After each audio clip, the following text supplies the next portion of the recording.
পরিষেবা দিতে চাই, সুযোগ দিন, সুযোগ দিন, সুযোগ দিন, সুযোগ দিন।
কোর্সের পাশ করে গেলাম, পাশ করার পরে আমি যে চাকরি চাইছি, এটা এই যে সরকারি একটা কোর্স এবং সেটার পরে একটা সরকারি এএনএম হেলথ অ্যাসিস্ট্যান্ট ফিমেল পদে যে নিয়োগ, এটা কেন? কারণ সেখানকার কমিউনিটিতে মানুষজনকে একটা স্বাস্থ্য বিষয়ে একটা পরিষেবা দিতে হবে আমাদের। সেই পরিষেবাতে যদি দেখা যায় দিনের পর দিন সেন্টারের পরে সেন্টার খালি, কোথাও একজন এএনএম 3 জনের কাজ করছে, কোথাও একজন এএনএম একজন সিএইচও কাজ করছে, এইভাবে তাহলে কি হচ্ছে? পরিষেবাটা তো বিঘ্নিত হচ্ছে, আমরাও চাকরি পাচ্ছি না, পরিষেবাটাও বিঘ্নিত হচ্ছে।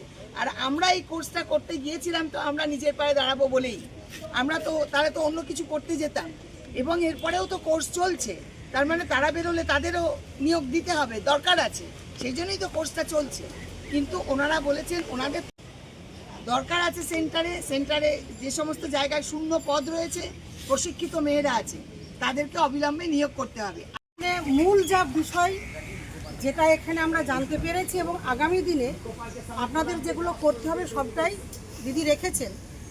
আমারও একটাই কথা, এটাই বক্তব্য, প্রথম দিন যেদিন এখানে আপনারা কয়েকজন এসেছিলেন, সেই দিনের যে অত্যন্ত একটা অসহায়তা, কিংবা কোথায় যাব, কে আমার কথা শুনবে, কাকে আমি বলবো, আদৌ আমি শোনাতে পারবো কিনা, কিংবা আমার জন্য এই স্বাস্থ্য ভবন আমার জন্য আছে কিনা, সেদিনে আপনারা কিন্তু বুঝতে পারেননি। এটা ধোঁয়াশা এবং অনিশ্চয়তার মধ্যে ছিল। তারপরেও যতটুকু যা কথা হয়েছে, সেই কথার মধ্য দিয়েও যে আপনাদের কোনো কথা এদের মধ্যে দাগ কাটবে কিনা, কিংবা আমরা আমাদের কথাটা ভালো করে শোনাতে পারবো কিনা, কিংবা আমাদের গ্রহণযোগ্যতা এদের কাছে কতটুকু আছে, সেগুলোও আপনাদের এ জায়গাটাও ঠিক এতটা, মানে সেটাও একটা অনিশ্চয়তার মধ্যে ছিল। আজকে যারা ভেতরে গিয়েছিল, 4 জন ছিল, আমরা 3 জন ছিল, আমরাও ছিলাম। আজকে যে আগের দিনের ওদের যে অ্যাটিটিউড, মানে যারা এই নার্সিং ডিপার্টমেন্টের যারা অধিকর্তা, আজকে ওনাদের যে অ্যাটিটিউড সম্পূর্ণ আলাদা। ফলে বাইরের এই যে এতজন এত দূর যোগে, এত দূর দূরান্ত থেকে এখানে আপনারা এসেছেন, আর আজকে আমরা যে নাছোড়বান্দা হয়ে এবং আমরা কিন্তু একটা মজবুত ভিতের উপরে দাঁড়িয়ে এখানে আমাদের এই দাবিগুলো নিয়ে সেখানে সাবমিট করতে পেরেছি, দিতে পেরেছি, এইটুকু এটা ওনারা আজকে বুঝেছেন যে এরা ছাড়বে না, এরা একা নয়।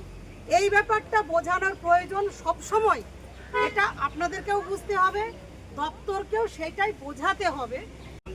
ওনাদের ক্ষমতা দরকার, ভোট দরকার, ওনাদের নানান কিছু থাকে সরকারের দপ্তরের, আমাদের চাকরি দরকার, কাজ দরকার। ফলে আমাদের লড়াইটা দিতে হবে। একেবারেই যদি সত্যি সত্যি প্রয়োজন বুঝেই তারা চাকরিটা দিয়ে দিত, তাহলে এতদিন বসে থাকতে হতো না। ফলে তারা তাদের প্রয়োজনটা এই প্রয়োজনের সঙ্গে যুক্ত করে দিয়েছেন।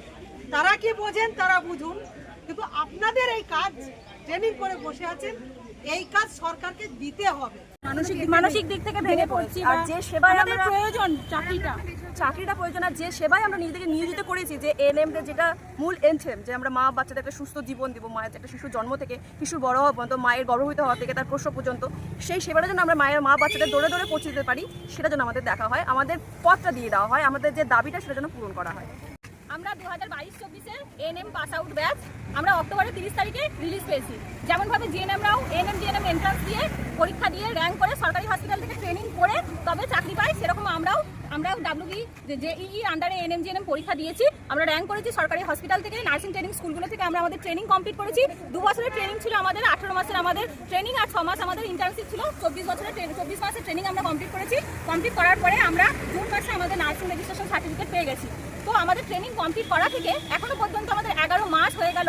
আমাদের জয়েনিং সম্বন্ধে আমরা কোনো রকম কোনো খবর আমরা পাচ্ছি না। আমাদের কয়েকজন মেয়ে এর আগে 3 বার স্বাস্থ্য ভবন এসেছিল, তখন আমাদেরকে বলা হয়েছিল যে ওবিসি কেসের জন্য নাকি আমাদের এই রিক্রুটমেন্টটা আটকে আছে। তো এখন তো ওবিসি কেসের জটটা খানিকটা খুলেছে লিখে যে আমাদের 11 মাস হয়ে যাচ্ছে, এখনো পর্যন্ত কেন আমাদের এই রিক্রুটমেন্টের কোনো কিছু খবর আমরা পাচ্ছি না। স্বাস্থ্য কেন্দ্রগুলো ফাঁকা রয়েছে, আর একটা এএনএম দিদিকে দিয়ে, একজন হেলথ অ্যাসিস্ট্যান্ট ফিমেলকে দিয়ে একটার বেশি 2 বা 3টে করে সাবসেন্টার চালানো হচ্ছে। আমরা দেখছি আমাদের পাশের গ্রামে যে সমস্ত সাবসেন্টারগুলো রয়েছে ফাঁকা পড়ে আছে। সেকেন্ড এএনএম অর্থাৎ সিএইচএ কে দিয়ে সেই সাবসেন্টারগুলো চালানো হচ্ছে। এখানে আমাদের এএনএম জয়েনিং 2 থেকে 6 মাসের মধ্যে হয়ে যায়, সেখানে আমরা 10 থেকে 11 মাস হয়ে গেল বসে আছি, কোনো রকম ইমপ্রুভমেন্ট নেই আমাদের।